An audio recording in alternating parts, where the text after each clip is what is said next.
COVID itu hanya salah satu situasi yang harus kita hadapi. Dan business owner ataupun CEO itu pun dia tahu di lapangan itu banyak sekali hal-hal yang harus dihadapi gitu.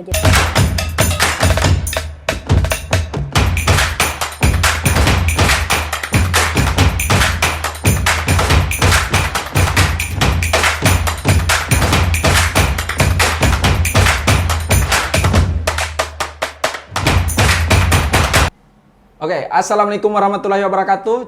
Berjumpa lagi di podcast Dinggota, podcast yang membahas tentang bisnis dan digital marketing. Podcast ini masih disponsori oleh Dinggota Corpora dan disupport oleh Kriting dan besoklibur.net. Dan kali ini bintang tamu kita adalah salah satu pemenang kategori milenial versi UMKM Award yang diselenggarakan oleh Bank Indonesia Gorontalo. Langsung saja saya perkenalkan bintang tamunya, owner Tabongo Center, Sartika Penur. Ya. Assalamualaikum Tika. Waalaikumsalam. Halo habari. Alhamdulillah pio-piohu. Sehat-sehat ya? Kantara dari senyum ini. Tika ini baru saja menghadiri event di Kabupaten Gorontalo dan kita culik ke podcastnya Dinggota mumpung ada di Limboto ya. Oke, Tika bisa. Oh iya, selamat sudah menjuarai kategori milenial versi UMKM Award yang diselenggarakan oleh Bank Indonesia. Mungkin bisa diceritakan sedikit ke kawan-kawan pendengar podcast ini, bagaimana seorang Sartika bisa menjuarai kategori milenial? Apa karena umurnya yang masih milenial atau mungkin ada faktor-faktor lainnya? Jadi di akhir tahun kalau nggak salah ya, akhir tahun kemarin itu Bank Indonesia bikin lomba UMKM Award untuk semua UMKM binaan Bank Indonesia. Jadi karena Tabongo Center kurang lebih selama setahun ini udah masuk jadi binaan Bank Indonesia, jadi kami ikut. Jadi ada 11 kategori itu yang dilombakan dan kami ngambilnya 3 kategori. Terus masuk nominasinya itu di 2 nominasi. Digital sama milenial. Dan menangnya itu di milenial terbaik. Dan ini pertama kalinya Tika ikut ya? Iya. Waktu kita rekaman podcast tetangga itu belum ya? Belum ya, sama sekali belum jadi belum jadi binaan. Kurasi BI, belum pernah ikut lomba-lomba. Karena kurang lebih baru setahun ini Tika baru aktif fokus di usaha gitu. Sebelumnya kan masih kerja. Oh iya Perasaannya saat memenangkan kategori milenial ini kan kategori yang lagi wow. Yang pertama nggak nyangka ya, karena bisa dibilang masih baru jadi binaannya BI dan masih baru juga terjun di dunia usaha UMKM dan alhamdulillah langsung dikasih apresiasi seperti itu. Jelas kami sangat bersyukur. Itu akan jadi bukan akan jadi sih, gara-gara itu award itu kami jadi lebih aktif lagi mikirin what's next nih, apalagi nih gitu. Oke, sebelum kita berbicara tentang what's next-nya Tabongo Center, saya ingin mengklik yang masuk kategori milenial ini ada berapa UMKM? Ada banyak ya.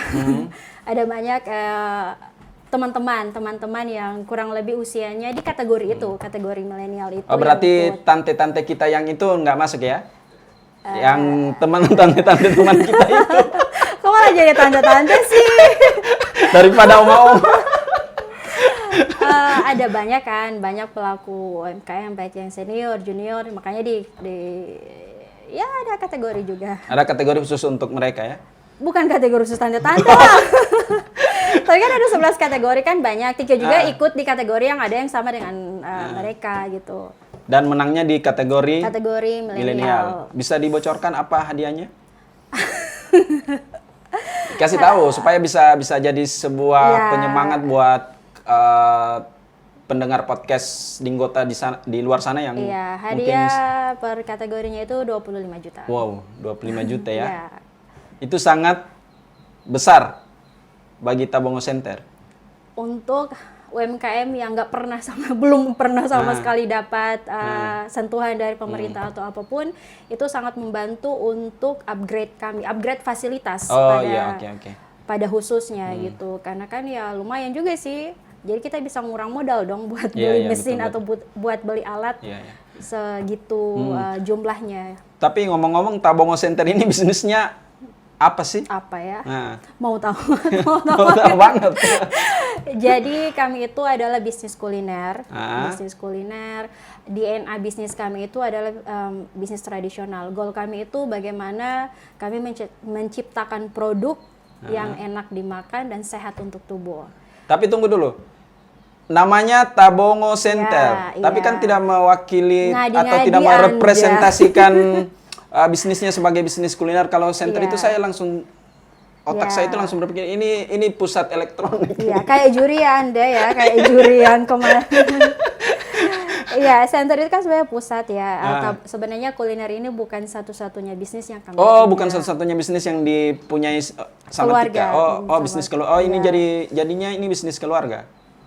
Untuk kulinernya aku punya sendiri dong. Iya, oke. Cuman ini ada ya karena kita family team ya. Ini kayak ada satu harapan bagi keluarga kami karena mungkin one day papa saya juga itu pengen punya bisnis lain gitu. Yang ya di bisnis jual beli juga. Jadi dikasih nama itu biar kita nggak punya banyak nama. Dan juga lokasi rumah kami itu kan kurang lebih ada di senternya Tabongo. Di Tabongo ya? Yes, di desa Tabongo Timur itu. Secara apa ya, lokasinya itu ada di bagian tengahnya itu. Pusat keramaiannya Tabongo itu di kompleks rumah kami gitu. Tapi kalau kata pujangga Inggris, apalah arti sebuah nama ya? Ya, apalah arti sebuah nama. Yang penting kan bisnisnya jalan. Penting ada duitnya ya. Tapi kalau misalnya kita lihat di logonya itu sebenarnya udah ada penjelasan. Ada Tabongo Eatery and Catering Center. Oh, jadi eatery dan ada eatery itu kan catering. Mau makan. Catering kan catering center gitu. Biar dibikin jadi make it short itu ya tinggal Tabongo Center aja gitu. Oke. Selain selain menjuarai kategori UMKM milenial, Tika juga masuk dalam 50 besar. 40 besar pebisnis wanita versi majalah Femina ya. Itu ceritanya bagaimana? Bisa masuk ke dalam nominasi 40 besar pebisnis wanita versi majalah Femina. Ini kan majalah yang besar, apalagi ya. Apalagi program itu kolaborasi dengan Facebook. Oh, kolaborasi dengan Facebook. Bisa diceritakan mungkin bagaimana bisa masuk? Itu sebenarnya sebelum Tika ikut kurasi BI itu program pertama yang Tika bikin. Dapat infonya dari teman, Kak Agus, owner RK, terus disuruh ini. Jadi Tika pikir itu hanya kayak Zoom meeting biasa atau ya paling ya karena itu kan udah mau mulai masuk pandemi. Kan. Jadi pas Tika buka linknya, ternyata itu kayak semacam Femina bakal pilih UMKM wanita se-Indonesia yang bakal dimentori selama 2 bulan. Gitu. Jadi pas itu Tika daftar isi formulirnya via itu Google Form dan sebagainya, udah submit deh. Saat itu nggak kepikiran ya bakal dipilih. Jadi ternyata dari kurang lebih ya 390-an. 390 bisnis seluruh wanita wirausaha se-Indonesia itu dijaring itu 100 orang. 100 orang dan namanya pas diumumin ternyata masuk 40 besar. 100 dulu. 100 dulu. Ketika 100 itu 100 itu kan terbagi food and fashion. Setelah 100 dijaring lagi. Ya, dijaring lagi jadi 40. 20 food, 20 fashion. Dan ternyata Tabongo Center masuk. Saya juga masuk. Di 40 besar itu. Dan pas lihat list membernya itu bisa dibilang saya satu-satunya.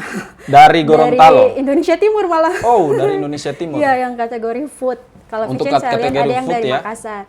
Pas closing ceremony-nya pun cukup alhamdulillah ya cukup bangga juga ketika saya diminta untuk memberikan testimoni mewakili peserta lain. Oh iya. Jadi ya so prestigious.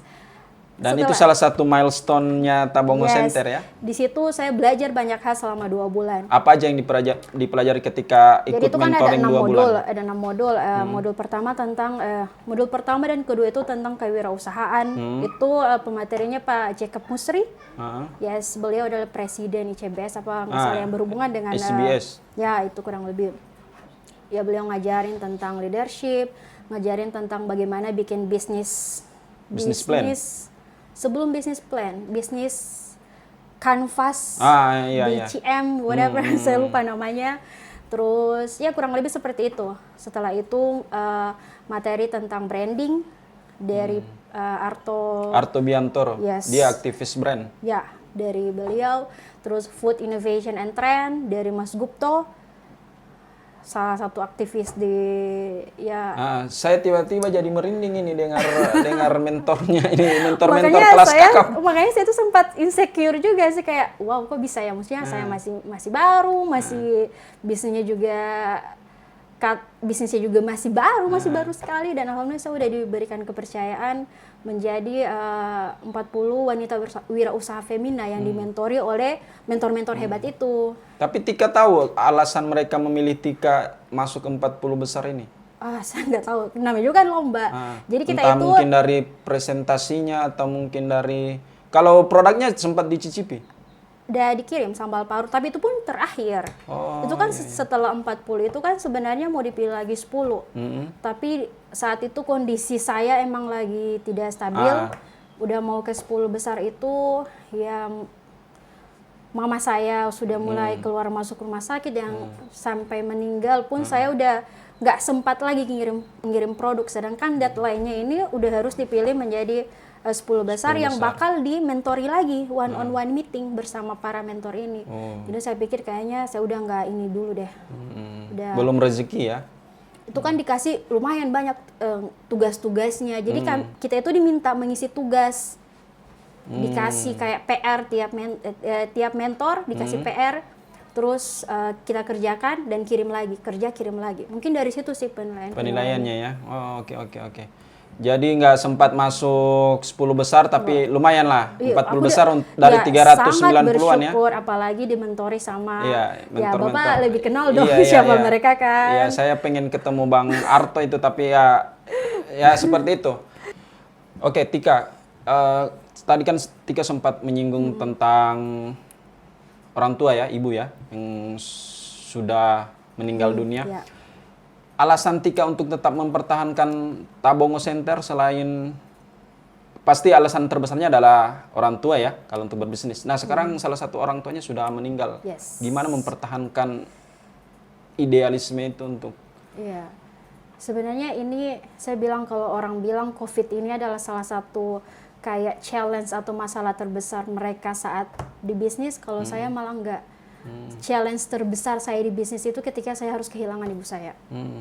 Kehilangan alasan untuk berbisnis ya? Ya, saya kehilangan segala-galanya karena ini kan kuliner itu basicnya itu key-nya itu ada di mama gitu. Beliau yang menjalani. Yokernya ada. Yes, ada di mama. Dan saya kan saya nggak bisa masak gitu. Saya saya tidak terlalu. Kirain Tika jurusan ini. Iya. Ternyata jurusan. Kebanyakan orang pikir karena saya punya bisnis kuliner. Saya udah jago banget. Ternyata tidak bisa masak ya? Bapaknya masih bisa lah dikit, tapi untuk skill jago masak dijual itu kayaknya saya belum berani. Saya belum kayak adik saya, apalagi mama saya. Kalau berbisnis nggak perlu kuasai ininya, yang penting kita. Yes, saya selalu bilang. Saya juga bukan background pariwisata. Iya, tapi jadi pebisnis kan? Yeah. Ya, karena saya juga mau pure jadi pebisnis. Yeah. Karena bukan jadi seorang pebisnis itu kan bukan, it's not about being a superman betul, but just create a super team. Yeah. Jadi kalau kita punya tim yang kayak Nabi bilang kan, tempatkan orang-orang ahli di bidangnya, itu yang saya ikuti. Dan untuk background kuliner saja, untuk background kuliner di keluarga saya itu bukan hal yang baru. Jadi bisnis ini memang sudah lama ya? Bisnis kuliner. Kalau Tabongo Centernya brandingnya baru, tapi untuk bisnis kuliner di keluarga kami itu udah lama. Nah, bagaimana setelah kehilangan yokernya ini? Itu saya merasa kayak kayaknya it will be my end. Kayaknya ini bakal jadi akhir semuanya. Saya bukan hanya kehilangan mama saya kehilangan harapan saya, bahkan saya kehilangan diri saya sendiri. I may say like that. Saking, kayak apa ya, kita tahu memang at the end of our life pasti kita bakal mati, pasti betul. Itu kan. Hanya saja ini kayak bisnis ini udah mulai naik loh sebenarnya. Dan tiba-tiba saya harus kehilangan mama saya gitu. Jadi saya mikirnya kayak sudah Jo, tidak usah lah. Saya mikir kayak tidak usah lanjut. Cuma karena emang ini bisnis udah terlanjur jalan, udah terlanjur ada loyal customer. Terus papa saya bilang, "Masa mau begini terus?" Maksudnya kita kan yang masih hidup harus bikin mama bangga gitu. Sampai ya bangun itu memang kayak apa ya, berat sih, cuman ya udah, life must go on gitu. Walaupun sangat berat, walaupun sampai sekarang pun masih sering ingat, ya pastilah masih sedih sekali gitu. Cuman ya alhamdulillah ya. Jadi alasan terbesar Tika tetap mempertahankan Tabongo Center ini adalah konsumen lamanya ya? Ya, bisnisnya udah jalan. Jadi sayang banget gitu. Terus peralatan-peralatan yang dari mama juga kan semuanya sudah ada gitu. Sayang kalau tidak dilanjutkan. Dan ada juga kan tim masaknya orang, itu kan sayang banget kalau cuma saya sendiri ya oke. Tapi kita juga udah ada tim gitu, bisa jadi kan orang juga. Yang Barampa ini yang. Jadi ya sayang juga gitu. Jadi tapi Om Helmi tau gak sih, ketika masalah timbul lagi, ketika saya harus melanjutkan tanpa mama. Kacau, serius, jadi kacau. Kacaunya di mana? Di operasional kah? Di produksinya. Oh, di produksinya. Hal yang memang dari awal saya sebenarnya udah prediksi. Kayaknya bakal ini. Kan saya nggak terlalu tahu ya. Jadi saya udah serahkan sama orang dapur gitu. Ternyata orang dapur juga kan biasa di direct kan. Iya, di direct sama almarhumah ya. Jadi itu yang saya udah mulai ubah sistemnya gitu. Jadi banyak komplain. Kita sempat kehilangan customer loyal yang biasa order dalam jumlah banyak. Saya akhirnya kayak ya ampun, baru juga mau bangkit. Mau bangkit, ujiannya segini amat. Ya jadi setahun ini saya bilang sebenarnya it's not our best year sih. Iya. Oke, Tika, bisnis kuliner kan sangat rentan dengan isu-isu kenaikan bahan baku. Kayak yang terjadi akhir tahun ini ya. Banyak para UMKM yang usahanya di kuliner itu sering mengeluh di status, minyak goreng so naik. Rica. Pengaruhnya terhadap Tabongo Center? Ya, yang pasti aku tuh sudah diingatin sama mama ya. Karena mamanya udah pengalaman lama di bisnis kuliner. Dalam 1 tahun itu akan ada bulan-bulan yang automatically bahan pokok bakal naik. Bulan apa aja? Bisa kasih tahu? Atau rahasia? Kan sudah so bisa rasa lagi. Puasa ya. Puasa, Idul Fitri, sama akhir tahun. Desember ke Natalan itu pasti bakal naik. Entah itu cabe, bawang dan sebagainya. Malah kemarin minyak gitu. Dan sebenarnya ya kita sebagai business owner harus selalu siap dong. Berarti yang mengeluh di status itu tidak siap ya? Saya nggak bilang kayak gitu Om Helmi. Ini saya harus karena mereka kalau kami sih siap. Saya lihat kalau Tabongo siap ya. Bagaimana orang tua saya udah punya basic ini kan, bisnis kuliner ini. Tapi mama itu selalu bilang kalau kan kita kan udah ngitung, HPP-nya udah ngitung benar-benar kan. Jadi kalau misalnya ketika ada bahan baku yang naik, mungkin profitnya akan sedikit berkurang. Tapi jangan khawatir karena di bulan-bulan selanjutnya kan udah cuan banget. Iya. Udah cuan kan. Jadi ya dalam 1 tahun dan hanya ada dua bulan yang naik, it's okay. Kan masih ada bulan-bulan selanjutnya gitu. Atau bulan-bulan sebelumnya. Tapi 2 bulan itu menghancurkan. Kalau menurut saya, kalau saya lihat teman-teman yang lain ya, 2 bulan yang Tika katakan tadi, katakanlah di menjelang Idul Ramadan dan menjelang akhir tahun itu malah dijadikan sebagai sebuah duri bagi bisnis. Ya, karena mereka mungkin tidak siap ya, tidak sesiap Tika dalam menghadapi kenaikan harga ya. Karena saya lihat ya itu sebenarnya udah tiap tahun kan Tiap udah tahun kan? mengalami Iya, itu gitu. kan berulang kan? Iya, pernah juga kan waktu happening nasi goreng paru itu di harga cabai rawit harga rica 100.000 per kilo loh. Dan kita harus stok selalu 100, misalnya 50 sampai 100 box per hari. Harga paru pun juga naik, tapi alhamdulillah masih kok Masih ada profitnya ya, masih ada profit marginnya juga masih. jualan kan, pasti Iya. ada profitnya. Iya, iya. Kalau nggak ada profitnya itu kerja bakti. Iya, Iya, iya. cari lala kalau Papa Kayak di bilang. bisnis pariwisata juga kita biasanya ada bulan-bulan tertentu Ya, awal yang tahun high season gitu kan. high season Ya. sama Januari sampai Maret itu kita agak slow Yes. karena uang pemerintah itu belum dikucurkan kalau 3 bulan awal Jadi kamu tahun. salahin pemerintah ya? Nggak juga sih. Mau disalahin juga mereka nggak pernah bantu kita. Astaga, jangan kayak gitu dong. Oke Tika, produknya Tabongo Center bisa Iya. dikasih tahu apa aja?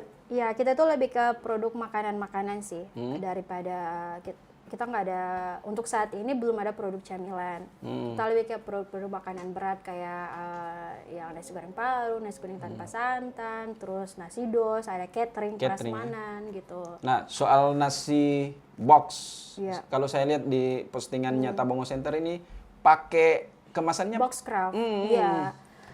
itu memang Iya, emang udah didesain menggunakan box craft karena kami serve-nya kan di kelas yang Menengah. menginginkan itu, iya, karena pernah pakai dos biasa dan peot itu dan penyok itu dikomplain gitu. Waktu itu kami mau serve makanan ke salah satu hotel, kan udah masuk ke hotel, rumah sakit, kantor-kantor. Jadi ya kami juga ingin memberikan yang terbaik. Ketika orang udah milik kami, means that harapannya mereka itu besar di kami. Jadi nggak hanya soal kualitas rasa, tapi kami sangat-sangat memperhatikan packagingnya. Nah, selain packaging ini alasan terbesar kalau misalnya kayak saya mau pesan nasi box sama Tika itu kenapa saya harus pesan di Tabongo Center nasi boxnya? Selain kemasannya ini kenapa? Mungkin ada rasanya yang atau bahannya mungkin yang digunakan. Kami itu salah satu DNA bisnis kami itu adalah penggunaan rempah-rempah organik sebenarnya. Kami sangat tricky ya, kami sangat concern sekali memilih bahan-bahan baku. Oke. Entah itu daging, ayam ataupun ikan. Kami udah punya supplier yang kami mau daging ataupun ayam itu diproduksi hari itu dan dipotong di hari itu. Oke. Karena rasanya pasti berbeda. Oh Udah iya. kami udah ini kalau sudah sendiri. ditaruh di kulkas sama Pasti beda ya. Beda. Terus pengolahannya beda. Serius. Bedanya di pengolahan mana? Sama yang lain. Kami kayak ayam ya. Ayam kami produk ayam kami itu entah itu mau digeprek, mau digoreng ataupun mau dibakar sekalipun, kami harus ungkep dulu menggunakan kurang lebih 9 rempah, yang 4 rempahnya itu kami tanam sendiri loh, tanpa menggunakan pupuk. Tanam sendiri di Tabongo. Yes, di belakang rumah. Oh, Nggak di belakang. luas sih, cuman ya memanfaatkan apa yang ada aja dulu. Tapi bisa dikasih tahu apa aja rempah-rempahnya? Yang pandan, terus sereh, lengkuas, jahe, kunyit, kemangi, daun pandan. Rica sampai sekarang udah tumbuh-tumbuh. Oh, oke. Rica tomat masih belum bisa di ini. Bahkan sekarang udah mulai ternak ayam kampung sendiri. Oh, punya peternakan ayam kampung sendiri, ya. Jadi ya. cita rasanya memang terjaga jadi ya. Dari bahan-bahannya sendiri kami udah concern sekali gitu. Karena kami nggak mau mengecewakan orang yang udah pesan ya. Kami mau serve nggak hanya soal rasa, tapi dari bahan-bahan baku itu kami benar-benar pilih gitu. Dan itu sempat saya lihat di di IG story kayaknya ya. Di IG story Tika pernah story tentang peternakan ayam kampungnya. Iya. Jadi ini yang Masih jadi kecil sih. campaign-nya Tabongo Center, Pak. Kalau saya lihat kan jenis usaha yang lain itu ya yang penting makanan. Iya. Karena Kalau Tabongo Center sendiri saya lihat mulai dari prosesnya sampai ini pemilihan tuh bahan baku itu harus. dikampanyekan ke bahkan kayak rempah-rempah saya kami beli cabai rawit atau rica lah di pasar. Ada yang misalnya harga 50, ada yang agak mahal harga 56. Kami kan lihat kualitas. Kalau 56 kualitasnya lebih bagus, kami akan pilih itu, padahal lebih mahal loh. Iya. Padahal lebih mahal gitu. Jadi karena bagi kami sih bisnis kuliner itu bukan hanya sekedar kami create produk, jual, cuan. Enggak. Itu bagi kami bisnis kuliner itu ada heritage di situ, warisan, Oh, oke. ada budaya di situ, ada histori yang panjang di situ. Nah, ini menarik soal heritage dan history. Apa yang ingin dinarasikan oleh Tabongo Center ataupun Tika sendiri sebagai owner dari Tabongo Center tentang kuliner Gorontalo? Ya. Yang pertama, kami akan terus mengangkat kuliner tradisional. I wanna say that. Saya mau bilang Rica Iloni itu Ah, kurang lebih sekitar belasan rempah yang ada di situ. Trust me, itu lebih enak dari sambal-sambal saus-sausan yang lagi beredar sekarang. Saus-sausan yang ada dari Korea, dari mana, ataupun American atau European style. Iya, iya. Aku bilang Iloni itu enak sekali, serius. saya jadi ingat ini soal ini Iloni, saya jadi ingat kemarin saya nongkrong di tempatnya Om Ikel dan dia pesan Iloni. Dia tanya sama saya, ini Iloninya ini ayam Iloni, maksudnya Iloninya itu ayam apa bumbunya? Bumbu. Nah, ini yang mau saya Sambalnya. konfirmasi. Iloni kan sambal, nggak ada ayam dalam bentuk Iloni. Jadi Iloni ini bisa dipakai, maksudnya ayamnya bisa diganti dengan Ada ayam geprek, Ah, ah. ayam bakar gitu, oke, sambalnya oke. sambal Iloni. Gitu. Jadi sambal Iloni ini memang salah satu Ya, sambal itu yang salah ini. satu isu yang Tika bawa ke Femina. Hmm, Bagaimana Tabongo Center mengawinkan, kan waktu itu kan tren lokalnya itu kan ayam geprek ya di Iya. 2017 awal-awal kita mau bikin bisnis kuliner. Dan salah satu PR dari Mas Gupto itu dia bilang gini, ini kan sekarang lagi happening ya tren lokal sama tren global. Gimana tren lokal dan global ini Bisa bisa menyatu. masuk ke bisnisnya kita tanpa mengurangi DNA-nya bisnisnya oke, kita. oke. Jadi waktu itu lagi happening ayam geprek ya Tika kawinkan dengan sambal Iloni. Selama ini kan Ayam geprek kan- ya, atau kayak bisnis ayam besar yang ada itu kan ayam Kentucky Fried Chicken dimakan sama saus-saus. Iya. Tapi ini sensasinya fried chicken dimakan sama sama sambal Iloni. Oh, oke. Dan lumayan juga sih sampai sekarang masih sering dipesan untuk ayam geprek Iloni. Jadi memang cita rasanya Gorontalonya ini memang Ya, dijaga oleh tapi ayamnya Tabongo Center diungkep ya? dulu itu kuncinya. Kan banyak orang jual ayam geprek itu ayamnya nggak diungkep gitu. Karena itu juga salah satu concern kami, karena saya pernah baca status teman itu dia kena sakit tipes atau apa gitu, kambuh sakit perutnya gara-gara makan ayam yang nggak diolah dengan baik. Yang nggak diungkep ya? Iya, yang nggak diungkap. Iya. Jadi ya kami nggak mau itu terjadi dengan customer. Iya. Saking menjaganya customer itu kami sangat hati-hati di bagian pengolahan. Iya. Soal ungkep saya jadi ingat temannya Om Apa sih? Alfian. Apa sih ini? Semoga dia bisa nonton Nggak channel paham. ini. Serius. Serius. Oke, Siapapun next. Anda, saya nggak paham. Next pertanyaan. Oke, Tika, untuk strategi digital marketing sendiri Tabongo Center seperti apa? Untuk sekarang kami masih mainnya organik ya, masih yang aman-aman saja, dan mungkin untuk besok-besok udah mulai lebih luas lagi kan mau scale up nih. Jadi Mainnya mau- masih di IG ya? masih Kebanyakan IG, ya? Iya, masih yang medsos yang ada saat ini. Apa yang dipunya itu yang Dimanfaatkan, ya, dioptimalkan ya. dioptimalkan. Oke. Bisa dikasih bocoran omset per bulan dari Tabongo Center? Kalau omset sih sebenarnya naik turun ya. Hmm. Kalau dia rata-rata ya 10 sampai 30 kurang lebih ya. 10 sampai 30 Iya, juta. kurang Oh, lebih. lumayan. Kurang lebih ya, tapi kalau mungkin pandemi nggak jual harian ya paling Hmm. di bawah itu gitu. Nah, bila rata-ratanya 10 juta aja. Kan skala UMKM masih Om, nanti saya sudah bikin skala UMKM, Om. Masih skala Masih UMKM skala ya? UMKM. Tapi kedepannya mau keluar dari Oh, iya. zona itu ya? Tapi Sebenarnya kalau bukan mau keluar ya, namanya juga scale up ya. Udah ikut 2 bulan di Femina, masa nggak mau Femina. scale up? Udah Nah, dibina sama BI Nah, untuk lagi. scale up Tabongo Center sendiri seperti apa? Kami mau scale up secara keseluruhan gitu. Secara keseluruhan core Sistemnya bisnisnya? diperbaiki, ya bisnisnya diperbaiki, terus mungkin kami akan open investor ke depannya. Oh, oke. Awalnya sistemnya ghost kitchen, hanya mengandalkan dapur sendiri, mungkin kita akan ke open restoran. Padahal kalau saya lihat, saya sebenarnya ada join Telegram itu ada, bisa sebut merek. Sebenarnya ini bukan merek sih, tapi ini Telegramnya itu Foodies. Dia salah satu startup kuliner. Saya join di Telegramnya itu dan dia sering katakan bahwa Ghost Kitchen adalah masa depan Yes. bisnis kuliner di Indonesia. Nah, sedangkan Tika sendiri katanya tadi mau beralih dari Ghost Kitchen Sebenarnya ke ya mau scale up dulu kan, karena posisinya kami itu kan di Tabongo, marketnya itu di kota. oke. Ya mungkin market Tabongo belum siap kali Iya. menerima kami gitu.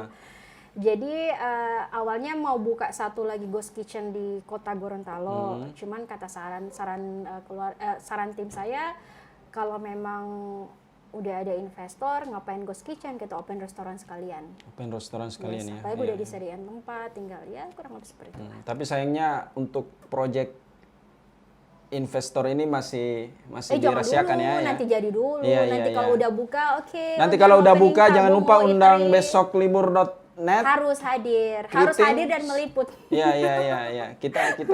Kita siap sedia. Iya, masih ini juga sih, masih mau nyamain visi misi. Saya juga masih mau benahin banyak hal, mau benahin pencatatan keuangan dan sebagainya, apa yang harus dipersiapkan. Masih ya prosesnya masih lumayan lah. Selain untuk open investor, apa yang akan dilakukan oleh Tabongo Center di 2022? Di 22 itu lebih ke branding ya. Mungkin kita bakal bikin brand kemasan-kemasan. Oh ya, dan legalitas kan belum rampung legalitas Tabongo Center kan. CV-nya belum sementara ini. Tunggu dulu CV Om. Oke. Izin untuk produk dulu kayak PRT mungkin, ya, halal ya. Halalnya, terus like hygiene dan kurang lebih seperti itu lah. Kan masih baru juga kan, jadi masih belajar dulu apa. Dan yang untuk harus mendapatkan itu ada support dari pemerintah? Kemarin tadi pas barusan ketemu sama Pak Bupati sama Kepala Dinas Koperasi Kabupaten Gorontalo yang alhamdulillah sangat welcome sekali dengan kami UMKM yang anak-anak muda yang baru bertumbuh ataupun yang udah punya alhamdulillah terbantu lah ya gara-gara Femina sama menang di BI itu. Jadi ya udah semoga bisa dipermudah gitu dan difasilitasi. Alhamdulillah ya. Oke, Tika, mungkin ada pesan-pesan bagi kawan-kawan di luar sana yang menonton podcast ini yang pengen berusaha atau berbisnis kuliner seperti apa? Pesan-pesannya? Ya untuk teman-teman di luar sana jangan pernah menunggu. Jangan pernah menunggu kalian nanti punya waktu yang tepat untuk memulai, karena waktu yang tepat ya saat ini gitu. Jangan menjadikan masalah itu kendala kayak COVID saat ini. Jangan selalu ngeluh lagi COVID. No, tapi sebagai seorang business owner kita harus selalu siap dalam segala situasi. COVID itu hanya salah satu situasi yang harus kita hadapi, dan business owner ataupun CEO itu pun dia tahu di lapangan itu banyak sekali hal-hal yang harus dihadapi gitu. Jadi jangan pernah ngeluh. Dan untuk orang yang mau mulai usaha, ya maksudnya mulai usaha itu jangan setengah-setengah. Sekalian aja kalau mau mulai usaha, sekaligus brandingnya, sekaligus mikirin visi misi ke depannya apa, mau dibawa kemana ini usaha ini gitu. Dan ya be original sih. Be original ya? Be original. Kalau terinspirasi bisa aja, cuman please, I may say be original. Be original, oke. Sebelum kita closing, satu pertanyaan terakhir dan ini harus dijawab sama Tika. Enakan mana jadi honorer atau pebisnis? Kalau enakan kerjanya jadi honorer, kan enak ya.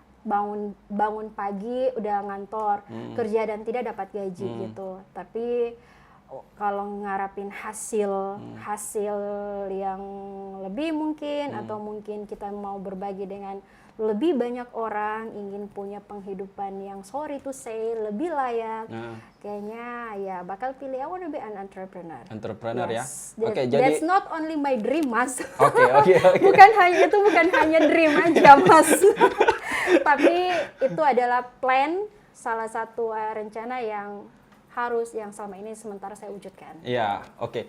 Bagi honorer yang nonton kesian. podcast ini langsung resign. No, jangan. Itu kalau resign harus ada pertimbangan. Minimal harus ada yang nge-backup. Aku bangun Tabongo Center 3 tahun dulu baru resign. Supaya bisa besok libur ya, Ya, jangan terima kasih. Oke, Tika, terima kasih sudah hadir di Dinggota Podcast. Seru sekali perbincangan kita di episode kali ini. Jangan lupa untuk follow akun Instagramnya Tabongo Center. Yes, @Tabongo Center. Tabongo Center. Ini nanti di ini kan? Siap. Kita sudah punya editor handal ini. Nggak kayak yang podcast tetangga itu. Yang pun Raja nyinyir. Oke, sebelum saya pamit, terima kasih buat para sponsor. Ada Dinggota Corpora, tentu saja sebagai pemilik podcastnya. Ada support dari Kriting, terima kasih untuk Mas Tommy dan Mbak Mita yang sudah meminjamkan studionya. Ada juga besoklibur.net net Ya. di samping saya ini. Dan jangan lupa untuk follow akun Instagram kami di @dinggotakorpora dan websitenya di www.dinggota.com. Oke, saya Helmi Hongi pamit dan Sartika.